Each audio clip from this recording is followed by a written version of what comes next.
Hi guys! Magandang gabi po sa lahat. So, how was your day po sa lahat po ng mga subscribers ko at mga followers? Salamat po. So, ito po, we have now a phone. This is Vivo.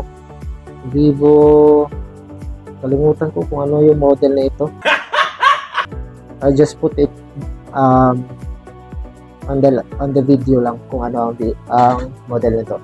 So issue nito is automatically na off po siya, and yung decrease button niya is sira po. Di po siya gaano na i-press kasi yung flex po nito is together lang po sa power niya. So normally pag yung isa sa tatlo nito ay may diferensya na, maapektuhan talaga yung power nito at yung ibang mga nakalagay na parts sa may flex niya. So I'll check this first po kung ano ang sira nito, and update ko po kayo pag na-repair ko na po ito at kung ano ang ang sira talaga nito. So yun lang po, stay tuned and God bless. 2,000 years later.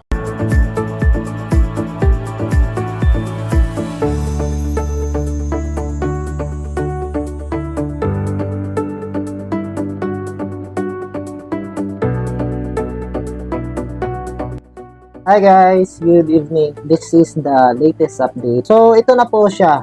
Ito na po yung phone. Papakita ko na po sa inyo lahat. So ito na po yung phone. Wow!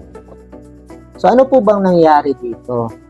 So nangyari po kasi dito is nung binigay ito sa akin ng customer, which is a friend of mine, which is we have the same church lang po dito sa amin. So, binigay niya sa akin kasi yung concern niya sa phone niya is di po gumagana yung volume niya sa decrease. Diba? Dalawa yon, increase at decrease. So, yung minus, hindi po gumagana. Napaka-tigas. Di po siya ma-press talaga. So, yun. Ang ginawa ko, sinabi ko sa kanya na kailangan ko munang i-check kung ano talaga yung sira. So, to make the long story short, yun, hindi talaga ako nagkamali. Ang sira yung flex niya. Di po siya katulad sa ibang mga phone na separate yung power and the volume. Dito po kasi is isa lang sila. So ito po yung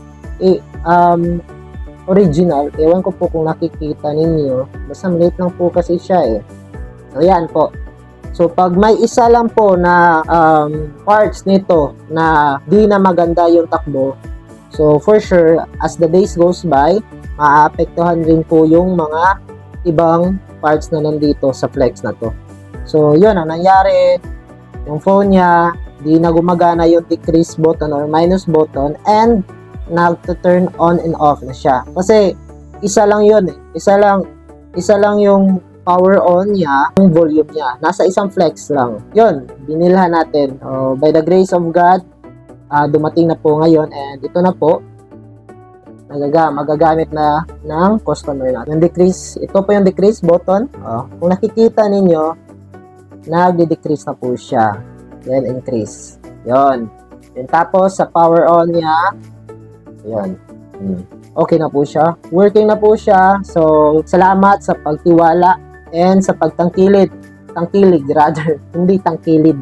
So, to my solid supporters, Percatex Spam, salamat po sa inyong pagtiwala sa akin. Salamat po sa walang sawang pagsuporta. Di ko po mararating yung narating ko ngayon kung di po galing sa inyo. And above all, sa ating Panginoon, si Jesus Christ, kasi siya lang naman yung nagbigay sa akin ng wisdom and knowledge kung paano ito gawin. Kasi sa totoo lang, wala po akong kakayahan ito at first. Pero by the grace of God, yun, pinag-aralan ko, and together sa dasal, so yun, na I've learned kung paano gawin. And to my family, especially to my mom, my brother, and to his family, salamat po sa pagtiwala niyo. So yun lang po guys, salamat po, and to God be the glory. Good night, and thank you for supporting my page and shop. Bye!